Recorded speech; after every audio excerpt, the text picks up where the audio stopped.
Barry Pollack, criminal defense lawyer for Julian Assange. The prosecution of Julian Assange is unprecedented. In the 100 years of the Espionage Act, it has never been used by the United States to pursue a publisher, a journalist like Mr. Assange. Mr. Assange revealed truthful, important, and newsworthy information, including revealing that the United States had committed war crimes.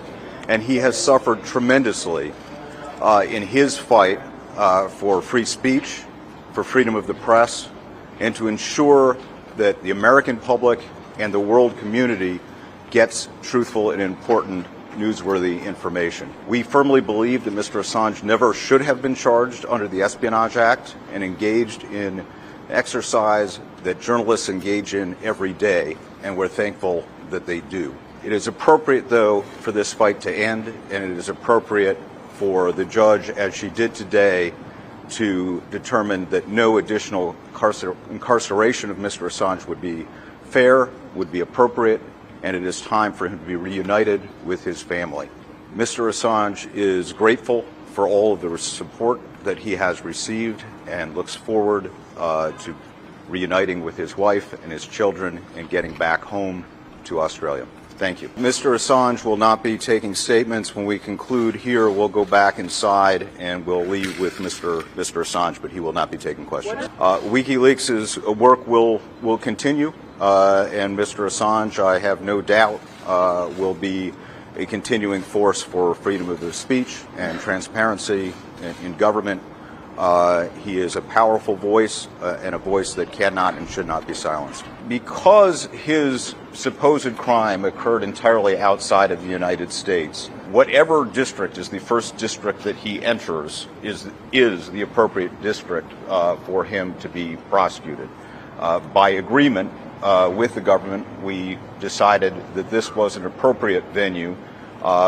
It is closest to Australia. It allowed us to come in, allowed Mr. Assange to walk out a free man, and to quickly get back to his family in Australia. What sends a chilling precedent is the prosecution. The fact that the United States elected to charge Mr. Assange with violating the Espionage Act. The court today determined that no harm was caused by Mr. Assange's publications. We know that they were newsworthy. We know that they were quoted by every major media outlet on the planet, and we know that they revealed important information. That is called journalism. The United States prosecuted that. They exposed Mr. Assange to 175 years in prison. That is what has a chilling effect. Today, a decision that it's time for Mr. Assange to go home, that doesn't have a chilling effect. The chilling effect is the United States pursuing journalism as a crime. I hope this is the first and last time that ever occurs. Mr. Assange was not going to agree to any disposition of this case that required him to accept allegations that are simply not true. Mr. Assange did not plead guilty to and would not plead guilty to 17 counts of the Espionage Act, computer hacking. There was a very narrow agreed-upon set of facts here, and Mr. Assange acknowledges that, of course, he accepted documents from Chelsea Manning and published many of those documents because it was in the world's interest that those documents be published. Unfortunately, that violates the terms of the Espionage Act. That's what we acknowledge today. We also said, and Mr. Assange said very clearly, that he believes there should be First Amendment protection for that conduct. But the fact of the matter is, as written, the Espionage Act does not have a defense for the First Amendment. So what he acknowledged is what he has to acknowledge, which is true and nothing that he should be ashamed of. Yes, he received classified information from Chelsea Manning, and he published that information. That should not be a crime. He has, I think, spurred an important discussion in the United States about how to balance national security and freedom of the press. He has standed by his principles, putting up with detention in the embassy, incarceration in a high-security prison. I hope that every one of us would have the courage to stand by our ideals the way Mr. Assange has, and so I certainly hope he feels that he has left a powerful legacy And I am certain that there are other chapters in the Julian Assange story yet to be written. 62 months in Belmarsh to get this deal. I'm going to turn it over to Jennifer Robinson. So, I've had a lot of people ask me since Monday, so what's going to happen with candidates for Assange now? And I think a lot of people maybe just didn't understand that this never has been just about him. So we're here tonight. We've got a full house. Lily had some audio problems, so I'm going to see if I can get her maybe while you, we'll go around and let everyone introduce themselves. Matt, do you want to? I'll let you take over while I see if I can get Lily. Yeah, sure thing. Well, hey, this is absolutely terrific that you all showed up tonight. It is. We got a full house here, 5, maybe 6 candidates, people who running for federal office, who were committed to the ideals of free speech, the ideals of a free press, the ideals of the people having the right to know what their government is doing. So obviously, we saw yesterday Julian's arrival back to Australia as a free man, cause for celebration, but there's also, a lot of trepidation. This is not over. Nothing was done to tell the government that they can't do this again, and we should only expect them to do it again. We must wonder who the next target will be, but they have every reason to do it, and they have the means to do it. And even today, because we talk a lot in this program how the First Amendment and the Fourth Amendment are intertwined. We saw that today in a hearing in the House of Representatives, where the FBI, Homeland Security, and the National Counterterrorism Center said they were actively spying on demonstrations and protests across the United States, whether they're pro-Palestine protests, whether they're anti-abortion protests, whether they're gun rights protests, spying on whoever the government doesn't like. And there was a representative, just to cap this all off, a Democratic representative from Rhode Island who I'd never heard of before, a guy named Seth Magaziner, who, when talking about this, he said, unfortunately, Americans have First Amendment rights. So that's where we're at. With the balance, Julian's release, his freedom, with the knowledge that we have many members of Congress who believe our First Amendment is unfortunate. So I want to go around, have you all introduce yourselves. Say, we got a full house. Say a quick thing or two, what you're feeling in this moment, as well as, of course, where you're running and why you're running. And Mike Coles, you are at my top left, so we'll go with you first. All right. Thank you for the opportunity to speak about governance and federal abuses. Continue the fight to defend our Bill of Rights. I'm running for Texas District 13. It's all about small government, we the people. We send them. We should know. There should be no secrets. That's one of the basic messages of my campaign. Excellent. William Henry, please. Yeah, thanks so much, Matt, and thanks so much, Kelly, for all the hard work and everything that candidates for Assange has done so far, and pushing that. And my hope is, and I'm William Henry. I'm running for Indiana's 2nd Congressional District in the northern part of the state. We marry up close to Michigan. And, a lot of taxation, a lot of issues that I really want to hit at the federal level. And especially things like this with the First Amendment, like we've seen in Congress, some of these bills being introduced as well to limit the First Amendment speech of individuals. And we want to try to avoid and get away from that as much as possible and shut down a lot of those bills. And my hope is that what happened to Julian can happen to a lot of other folks who are whistleblowers who won't be targeted anymore at the extent where they're criminals. So they're revealing truth to light, and we want to see that more happen. We don't want people to be punished for telling the truth. Absolutely. Thank you, William. And Joe, is it pronounced Odo? Is that how you pronounce it? Odo, yeah. Yes, okay, sir. well, welcome, Joe. Thank you. I have a little eye ailment going on, so sorry about that. But I run here in South Carolina in the 6th District against the 32-year incumbent, Jim Clyburn. Ooh. And this is institutional stagnation, right? The face of it right here. And so I run because as an independent, I'm on the Alliance Party actually. And I really have to give a shout out to Matt for getting back on the ballot after they kicked him off a couple of years ago. And just the whole, Matt, when you went on to talk to the Democrats and they said, "Oh, you and Jill Stein, you guys, if you can't win, you need to bail out and tell your people." No, thank you, Matt, for standing your ground and not doing that, because we need to take the fight to the legacy parties, no matter who they are. Nobody should waste their vote on the legacy parties anymore. Thank you. And yesterday, the North Carolina State Board of Elections denied certification of Robert F. Kennedy Jr., Cornel West, as well as the Constitution Party. So no matter where you're at on the political spectrum, the North Carolina State Board of Elections doesn't think you should be able to run unless you are a Democrat or a Republican. So anyway, going on next, Lily, welcome. Hello. Thank you for inviting me. I'm sorry if you hear some background noise. Oh my God. Okay, I'm at the Penn Station in New York and I missed the train. So I'll try my best. um, so I was trying to get in and I couldn't hear anything. So I went on TikTok and now I'm back here. You want an introduction or there was a question? Yeah, just a quick introduction. What and why you're, who you are, why you're running, why are you on candidates for Assange tonight? Okay.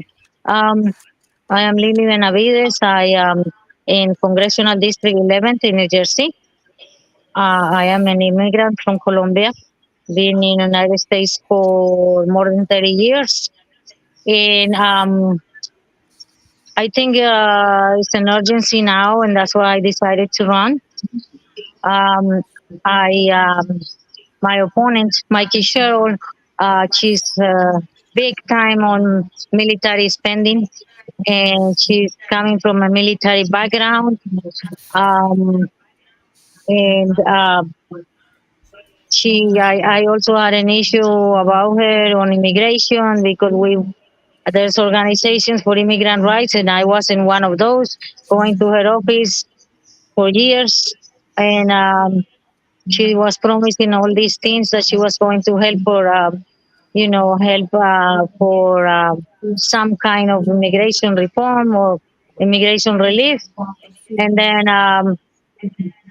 Next time she was voting again for militarization of the border and more detention centers and all that. And Can you tell? what else about the first? Yeah. Sorry to interrupt you. Can you tell us? We're just going to go around really quickly to everyone for intros. Can you tell us why you support Assange? Oh yeah, sure. Okay.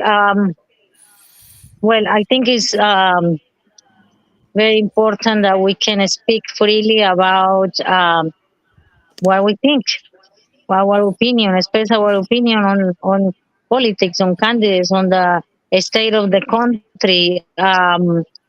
That's that's our right, and that's why I'm always following what was happening with him, and I'm very happy that he's free. And as Matthew Ho said, that we have to keep an eye on that because things are getting really bad. Um, Now we have in New Jersey, for instance, we have the IHRA. That's basically anything that we say, or even if we don't speak, just for wearing something like the keffiyeh. Now we're gonna be called as anti-Semitic, and what else? I mean, anything, people being fired from works, from jobs, from giving their opinion. Uh, um, our social media being suspended or canceled for any word that they don't like. I mean, everything. Schools, they want to fire kids from schools. Everything. So we can't allow that, and that's why it's so important what he did, and we understand that he had to do what he had to do to basically save his life. and try not to be sent here because he wouldn't be safe here in the United States. So, Right. All right.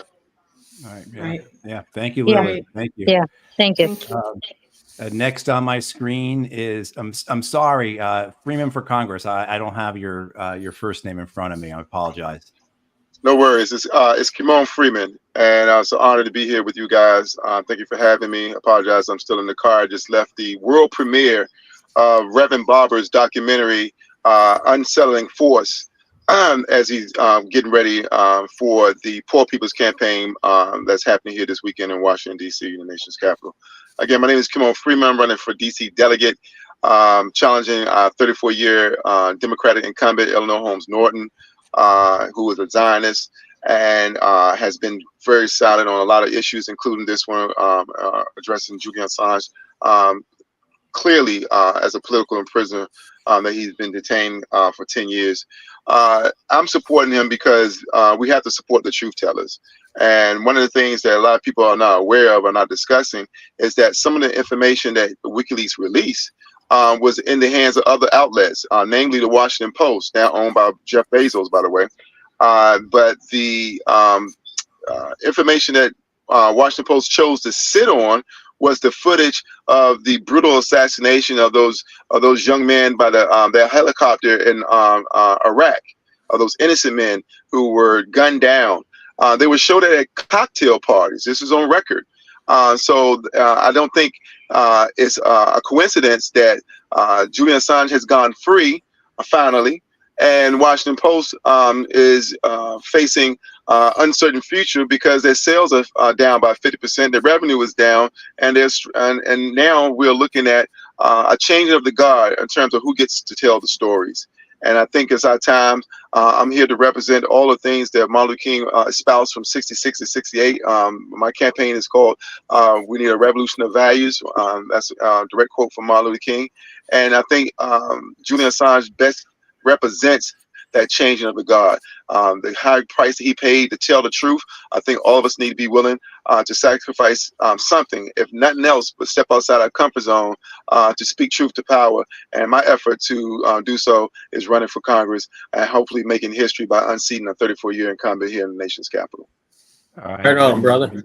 Thank you, Camille. Very well said. Very well said. You know, a lot of times we have folks on, and this is kind of interesting. A lot of the way it's worked these last few months we've been doing it is we tended to get candidates kind of from one area, a lot of time from the same state. And tonight we've got you all are from all over the place running in different types of races. But what you see happen is you see the same type of themes come up. What was it, Joe? What was the phrase you used about Clyburn, institutional stagnation? Exactly. He's the face of it. Right, exactly. So we see that over and over again, as well as this issue with the media. And same with Mr. Freeman. Eleanor Holmes, I lived up in D.C. 20 years ago, and she was doing nothing then. Before we get into a general conversation, let's get to Andrew Black, please. All right, Andrew. Evening, everybody. My name's Andrew Black. I am running in District 7 in New Jersey. Reason I got involved in this is because I've been seeing what's been going on lately. Notice the government literally does not care about us at all. No one in office. They send all our money everywhere else. And they tell us we got nothing. And I finally just got sick of it and decided to dive in head first, run for office. I think what happened to Julian is ridiculous. It sets a precedence for them to literally do it to anybody they want, no matter what they want.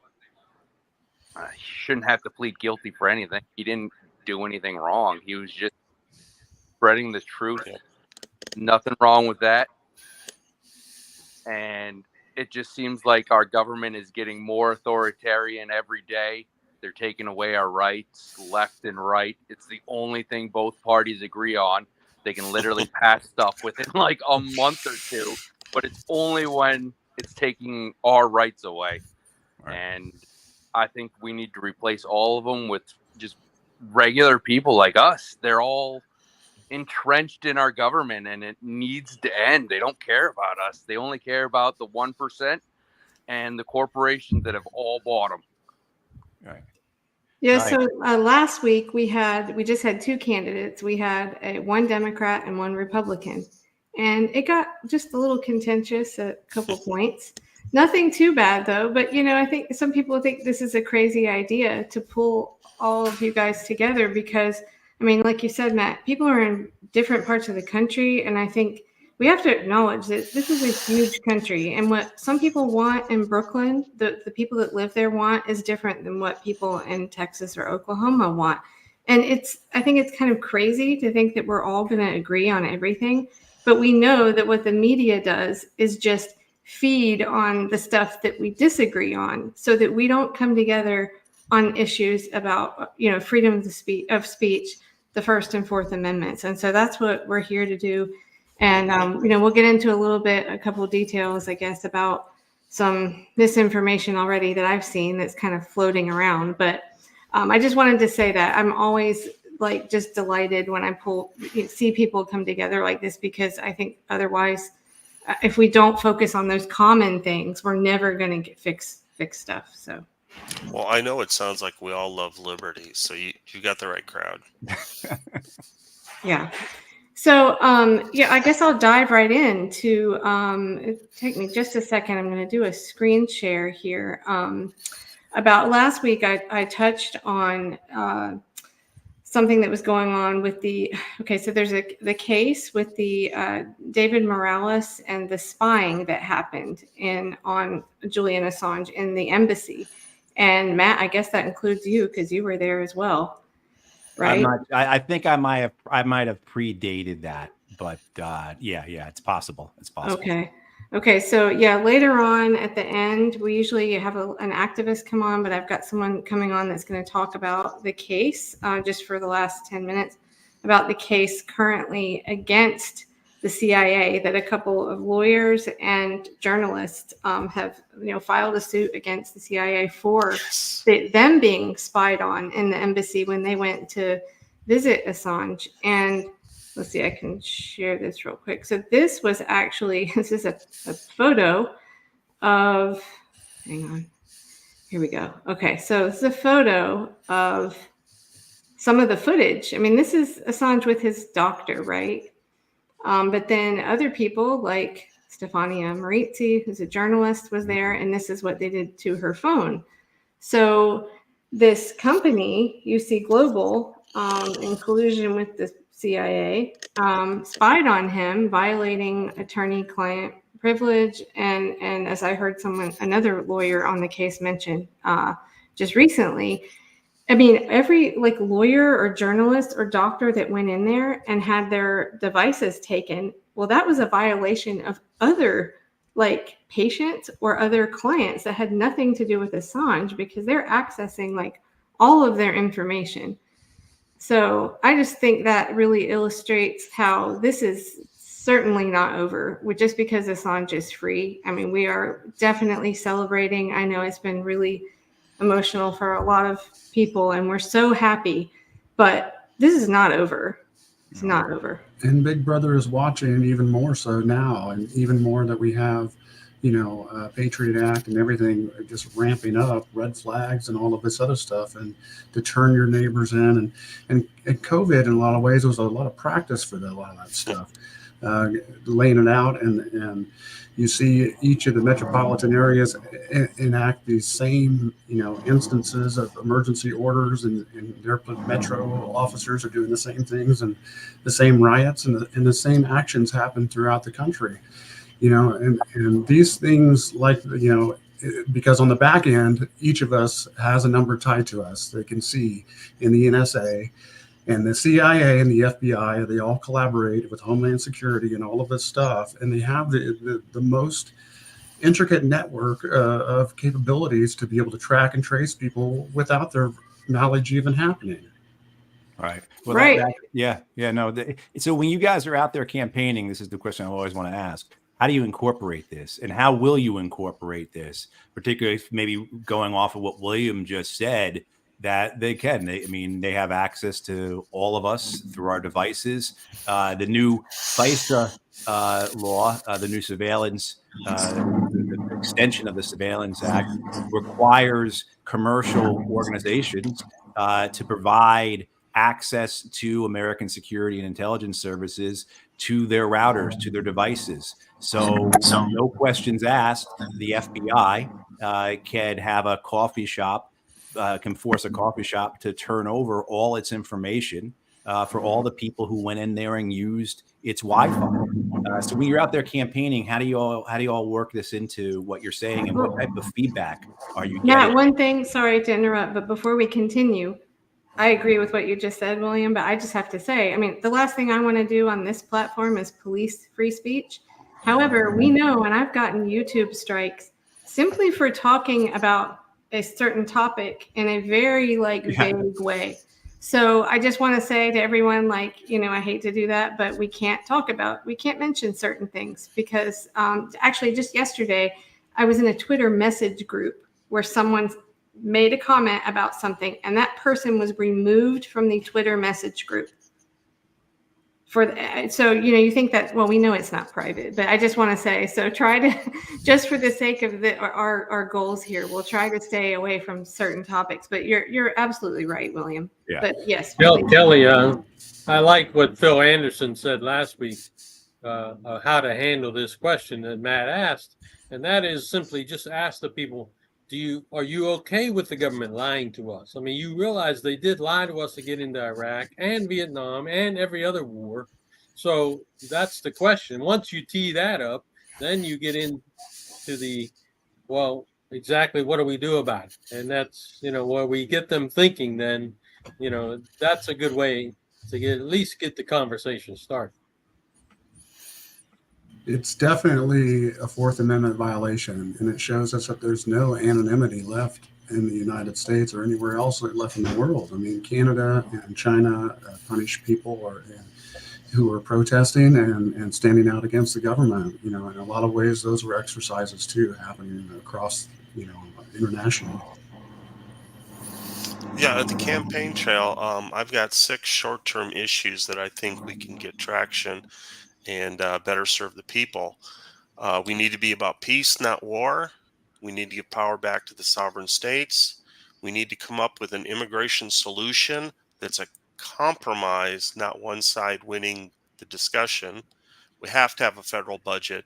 We have to obliterate the classification system, which is kind of where I fit into the conversation tonight, that almost everything the government does should not be classified. The only reason, and I've been thinking about it a lot, the only thing that should be classified is troop movements during a war that's declared by Congress. We have not declared a war since 1942, so they should have 0 in terms of classified information. So that's a way I really want to attack it, is that they work for us. If we ask, they should tell us. There should be no secrets. It doesn't work with secrets. And then, of course, we need to combat inflation. And if we deal with all the other things by giving powers to the states, federal spending will go down and inflation will be taken care of. So this argument, the Bill of Rights, is all about a super classification system that needs to be blown up. anyone else want to jump in? Oh, did we lose? We lost Kimon. Come on, Andrew, Lily, your thoughts on this? How you incorporate this into what you're saying and what you hear from people as they talk about this? And then come on. Can you hear me? Yeah. Yep, you're good. Okay. Can you? I'm sorry. Okay. Well, as I said before, we are losing our rights, our freedom of speech, and we need to. We can't stop now. We need to keep raising our voice. We need to keep moving. We have to talk to more people. We need to make people aware of what's going on, because most people, a lot of people don't know about these things, and maybe they don't understand it, but this is a very serious issue, because we are already starting to losing our rights, and it's not going to stop. Yeah. Yeah. Come on, Andrew. Like the protests that are going across all the country, like You go out to a protest and they have drones that are literally, they're set up as like cell towers to get like all your information. And to me, that's a huge overreach. These people haven't done anything wrong. So like that one right there should be illegal. As for like wars, Yeah. I don't think we've been in a war that was needed since World War II. Everything else has been for like resources, and we've overthrown like so many independent nations that we're trying to be the police of the world, and I don't think we have a right. It's And called American exceptionalism. it doesn't even Yeah. benefit us too. That's the bottom line. Oh, it's No, it benefiting. Oh yeah, It's it been. only Not us. Not we it the people. benefits the military complex when you pay like $1,000 a screw. That's important. I think we need to really expose the corruption, just the blatant price gouging in the Pentagon. And if I'm not mistaken, I still don't think they have actually gone through a audit yet. Is that true? They've never gone through an audit. They have Never. Failed 5 No They- auditable accounting system at all. They've I had really they've had 6 audits. They've failed all of them. There you go, 6. I really welcome these conversations so we can compare notes. I think all of us should be repeating a certain amount of the same points, and I think that is one of them. We all should be harping on that because corporate media is not going to talk about it, and we should be all collectively, just like they create an echo chamber in Sinclair or Fox News or whatever, monopoly of information they have. We need to do that same echo chamber with the truth. But in DC, things are a little bit more complicated because we have the highest concentration of bougie people in America. That's because the majority of people work for the government in some shape, form, or fashion, so they all hesitant to bite the hand that feeds them. We also have the highest concentration of weapon contractors. I try not to use their words like defense contractors because what's the brother's name? Edward Bernays. Who was the grandfather of public relations. His book Propaganda really revolutionized corporations in America, and he made a lot of things possible in terms of those wars that we was alluding to. But he is responsible for changing the name of the War Department to the Department of Defense because people was war torn after the war that's supposed to end all wars, and so they changed the name because who's not against defense? Who couldn't support defense? And that's now we have the biggest quote unquote defense budget in the entire world with 800 military installations around the country, but I mean around the planet, excuse me. But also in DC, everyone comes to protest, march, and rally. And so that kind of offsets some of that bourgeoisie that I was alluding to. But in terms of a lot of the protests that happen here, they jam these cell phone towers. You can't even really post videos during the course of an event or live stream or anything like that. So I was there when Trump held the Bible upside down. If you guys watch the footage, 9 times out of 10, it was our footage. I run a progressive talk radio station in Washington, D.C. called We Act Radio. We're on the radical side of Monarchy Avenue. 60 Minutes used our footage because not because they love us so they want to give independent media outlets some shine. It's simply because we was closer to the action than anyone else. Corporate media was behind the protesters in a designated area so they could just tell the police side. We were standing between the police and the protesters, and that's why our footage was so valuable.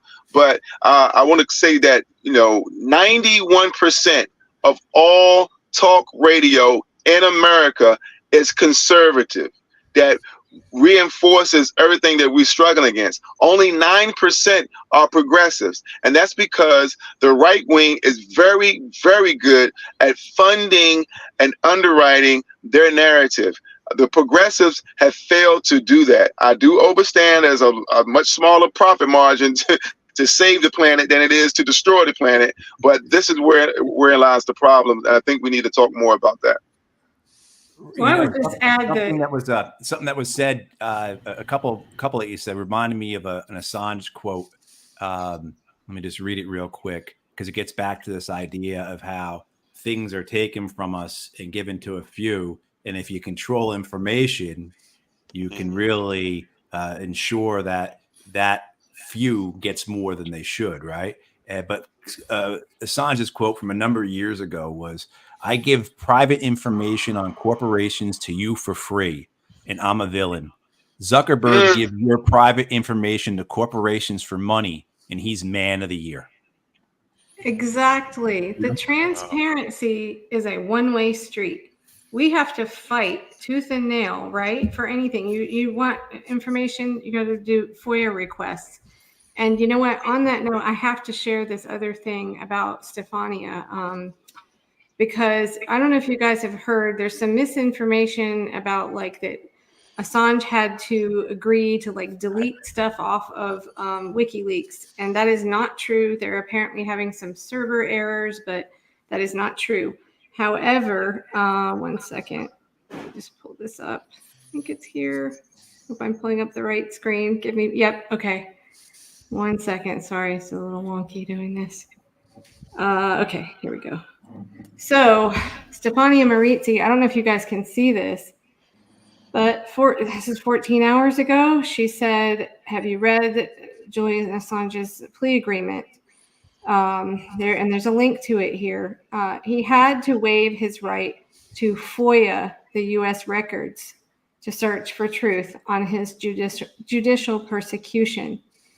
And my heart sank when I read that, because Stefania has been on this like crusade. I mean, fighting to get documents for, I don't know, 13 years or something. Mm-hmm.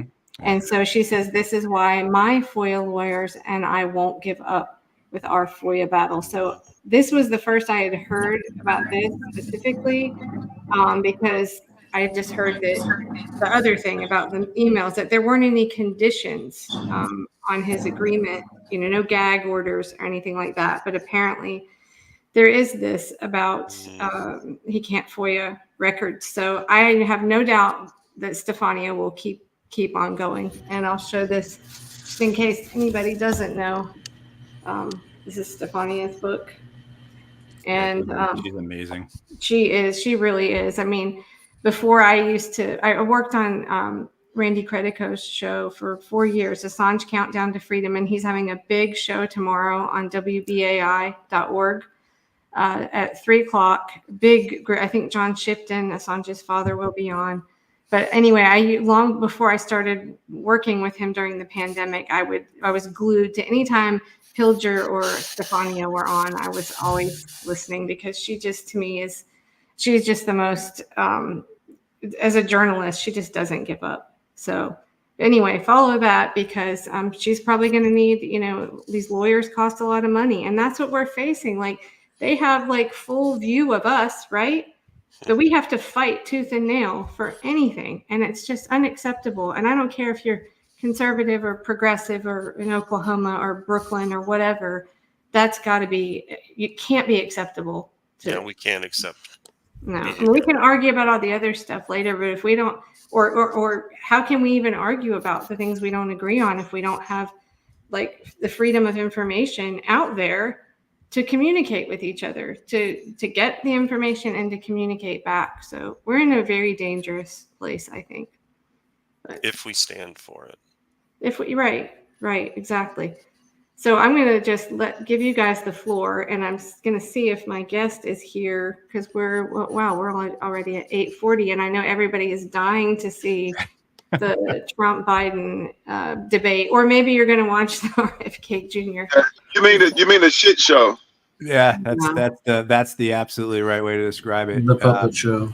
But the other thing we like to talk about on this platform, this program, is the fact that you guys are all outsiders, right? Most of you all are running independent or third party. Occasionally, we do have Democrats and Republicans, but most of you, and so you're taking on the system. You really are, and that, of course, right in line with WikiLeaks, Assange, everything we're talking about.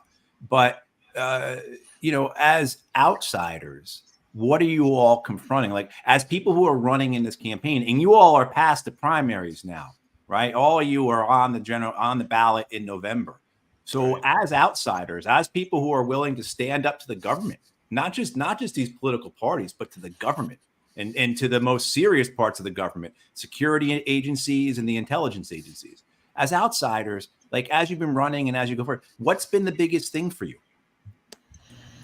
For me, it's continuing in my activism for Liberty Offense, an organization that I helped create. And what we do is we help guide people into turning in that paperwork, but working with those people and the investigators, the inspectors general, and all of these people who are supposed to be doing these investigations, working with people with filing complaints against judges and these type of things that help them navigate that type of atmosphere that they don't know how to navigate. And we try to help them as much as we can, but we also learn about the environment in that fashion too, and that gives us a broader view. That gives me a very broad view of the government, not only at the local level, but all the way up to the federal level, and the things that are happening to individuals, in that span. Right. It's incredible when we go to the state capitol to advocate for things like, campaign reform, instant runoff voting to get rid of the runoffs that cost the state a bunch of money and nobody shows up, and gerrymandering, get rid of that. We pretty much get laughed at, but they know we're out there and they kind of watch, these guys, they're getting some traction. That's why they're really scared of Kennedy, which is why they push them debates forward so much, because there's a lot of momentum behind that, the independent and non-legacy movement these days. Right. Well said. Yeah. Absolutely. My biggest bitterly convincing that voting within the two-party system is not to anybody's benefit. And they always come back at me and say, well, if we vote for them, then it's really just a vote for the other party, whichever party they dislike. That's where the vote's going. Okay, yeah, that whole thing, that myth, really, we have to put an end to that. I say this almost every time. In 2020, which was huge turnout, we had 80 million people didn't vote. And when they started to look, they did polling and investigating into who are these people that don't vote. They don't vote because they're apathetic, because they think their vote doesn't count, because they don't think it's going to change anything, which is kind of true if you just keep voting for both parties. But I believe that those people are the ones that are going to respond to candidates like you. They know you're authentic and you're actually going to represent them. So I think it's kind of this crazy catch-22. Like, as long as people keep saying that and believing it, then yeah, it's true. But there's got to be a critical mass. There's got to be a threshold that outside candidates get. Libertarians have gotten 5 to 7% for decades. Last time around, I was fortunate. I got 30.7%. So I can tout that when I talk to people that I was close. I'm not a marginal candidate. I didn't get 2, 3, 4, 7%. People actually resonated with my message, and that's been a big boon. I'm not preaching a different message. I'm not campaigning any differently, except for the fact that I focused that I did well last time.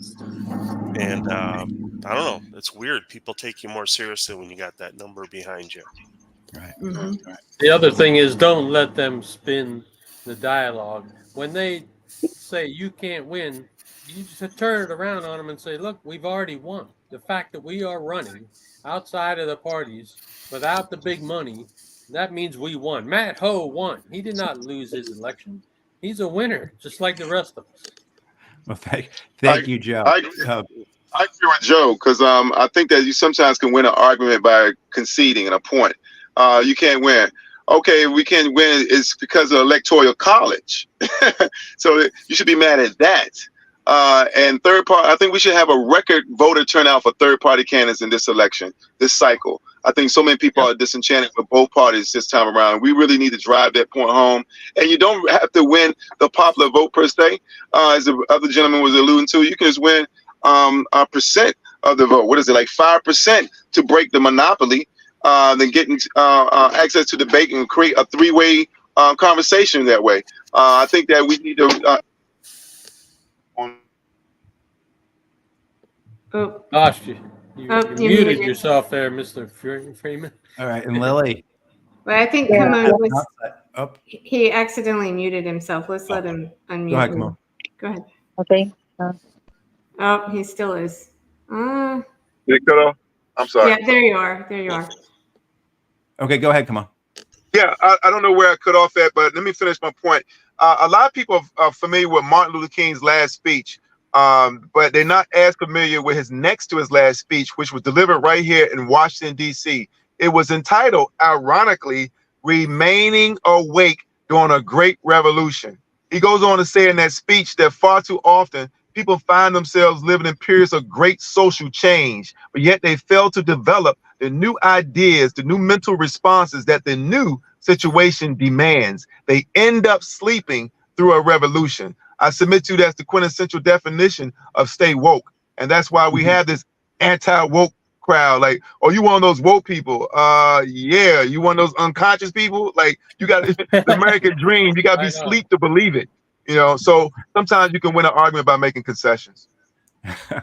Good George Carlin quote there. Yeah. But yeah, we see with all of these terms, right? Like woke or into the media, and well, not just the media, but they get, you know, spun and then they become negative, or they just have these different connotations. And yeah. Anyway, I think my guest isn't going to show Hey, up. let's give Lily a chance to. Oh yes, I'm sorry, Lily. Okay. Thank you. You know, I always have this argument with people that they say that we are giving away the votes to Trump. And I just say, well, if you or whoever says that have thought about a third party or independent party, you know, it wouldn't be like that, and we wouldn't be on the situation that we are right now. And this is just like life or death. You know, I'm sorry, but I'm pessimistic. I don't know what's going to happen after. And I think on my kids, I think on my grandkids, I think on all the kids. I don't see a future. I don't see what's going to happen to them if we don't stop all the craziness that is happening now. And I forgot that I was going to say. Okay. Well, that's why we all running. That's why we all running. Yeah. Thank you. Right. Well, I think my special guest got something happen, so I don't want to keep everybody late because I know we want to end right at 10. So I think I'll play this clip now, and this is specifically about that case. This is two lawyers speaking about the case against the CIA, and this is one to watch. And I was hoping my guest would come on and explain a little more, but I guess in December. So the CIA had tried to get it dismissed, and then the judge said no. So it's caught up in lawfare. Who knows how long it will be? And it's incredibly difficult to sue the government, but they are in fact doing that. And this is a little snippet where they're talking about UC Global and what happened there, and then we'll just kind of wrap up, I guess, after that. But I would encourage everybody to keep up with this case. Some of these things, I mean, you're certainly not going to hear about it on CNN. So. The proof about the CIA having turned Morales into an agent, as alleged in our complaint. This all happened in early January 2017 when when Morales went to a convention for private security firms in Las Vegas. Oh, wow. And what seems very clear from the evidence that we've seen is that he was bragging about the fact that he had the contract from the Ecuador government to provide security at the embassy where Julian Assange was then staying. And he was turned into an agent then by the security team that was engaged by Las Vegas Sands. Sheldon Adelson was a known close colleague of the then president, Mr. Trump. And very, very, if you want to go down a good rabbit hole, have a look at there's a very similar situation that happened in Macau some years ago around the same time, actually, just a couple of years before, when and heavily reported in The Guardian, when the Las Vegas Sands was used by the CIA to basically provide cover for its activities by turning local security agencies into agents of the CIA. So this is their MO. This is what they do. They don't sign contracts. They do things covertly.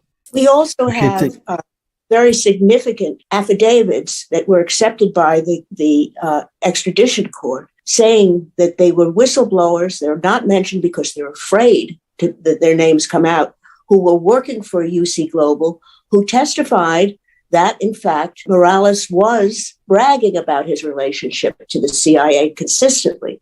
They also have a number of other connections that they make that is very significant. So when we started out with this, we didn't have the evidence that we have now, but we did have the testimony of two people who worked for UC Global who said that Morales was working with the CIA.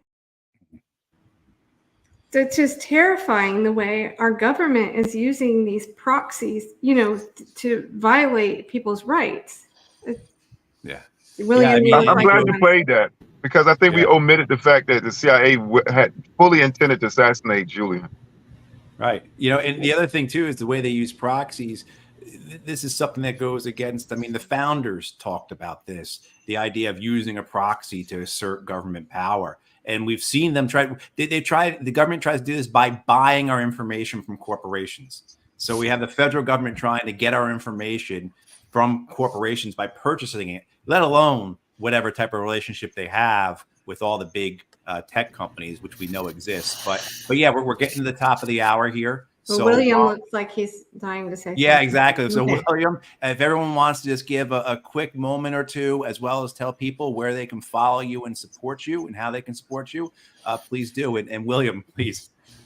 Yeah, you can find more about me at williamhenry.us. You can also visit libertyoffense.org. That's the organization I was talking about earlier. But I mean, all of this is just what you were just speaking about there, Matt, was just more of that surveillance state and more of that prying into our Fourth Amendment rights and absolutely bashing and breaking, you know, the Constitution. And how do we fight back against that? And the government is collaborating and buying our data and information and biometrics from corporations. So the small cameras in Walmart that videotape you, or that information is also being shared with the Department of Homeland Security and some of these other agencies. So a lot of those instances, people don't understand those collaborations and those deep networks that are actually happening behind the scenes.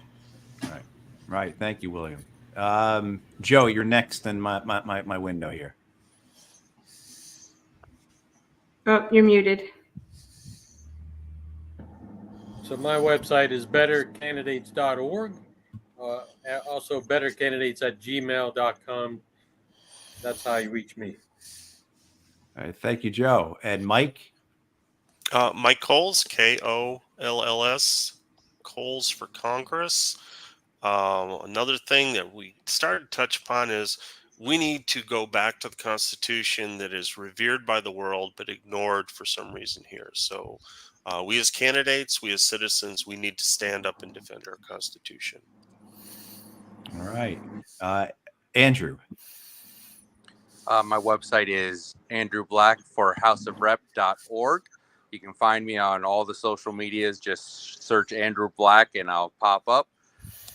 I just think we need to literally replace everybody in our government with people like us. Money has bought our government. It needs to end. Every representative is owned by a foreign nation and not us. And it just saddens me after 43 years of life that the government has gone this way and gone downhill so fast. You know, Andrew, if I may just add this, it only takes 6 to 8 of us, like Timon was saying earlier, to change the fate. 6 to 8 to change the fate in Congress. If 6 or 8 of us independents got elected, we'd have to bring the other 2 to the bargaining table and make them balance that budget. Right. Okay. And Lily, you're next in line here.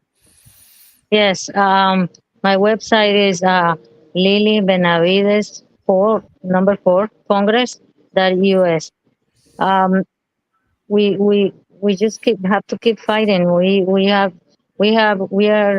at this special moment now that we can achieve many things if we stay together. And the thing that I was going to say before is that so many millions of people here from all over the world, for every corner of the earth, and we have different ideologies. So, how come we cannot have an array of parties, of different parties? Why do we have to be ruled by two parties only? We need to change that. Thank you. Okay, and Kimon, take us home, please. Yeah, for Miss Lily, I just want to give her that. I forget who says it, but if we fight, if we don't fight, we die. If we fight, we die. So we fight. But the sunny side is, June Jordan says that we are the ones we've been waiting for. If you're not familiar with June Jordan, please look her up. She is very much one of the inspirations for me. And also the great writer Alice Walker. She said the greatest power is convincing people they don't have any. You said 80 million people don't vote in this country. We have to awaken them and give them a reason to let go of their apathy and do something, as we like to say. So again, my name is Kimon Freeman. I'm in the nation's capital. I'm in the belly of the beast. I am at Freeman, the number 4, Congress.com. And I think that we all are the ones we've been waiting for. And it's an honor to join you in this struggle, this beautiful struggle. Thank you all for coming. I find this so inspiring. And we have a regular, Phil Anderson, running for Senate in Wisconsin. He was having a root canal, so he couldn't come tonight. But he comes back almost every show, I guess. And anybody here that wants to come back anytime, we typically broadcast on Thursdays at 9. We won't be on next week because it's the 4th of July. But if you would like to, just email me. It's kind of open forum. And we're going to keep going and keep hopefully, getting people talking that maybe don't always talk to each other. Right. But with that, I've got to. And one thing I did want to say, Kelly, is I was struck by what Margaret Kunstler said in that clip you played about fear. And one of the things that we're presented with here are 6 people who are not afraid. So thank you for all that. Here. Okay, so this what I'm playing is some footage just from the other day, and it's also along with a song that Nils Meltzer, who we play clips from all the time, wrote this book. Former UN Special Rapporteur on Torture. He also plays piano, and he sent this beautiful piece of music to Randy at one point to play on his show. So don't miss that tomorrow, really. Tune in at 3 at WBAI. But so this is that song with some great footage. So thank you all for coming. Thank you. Thank you, Kelly and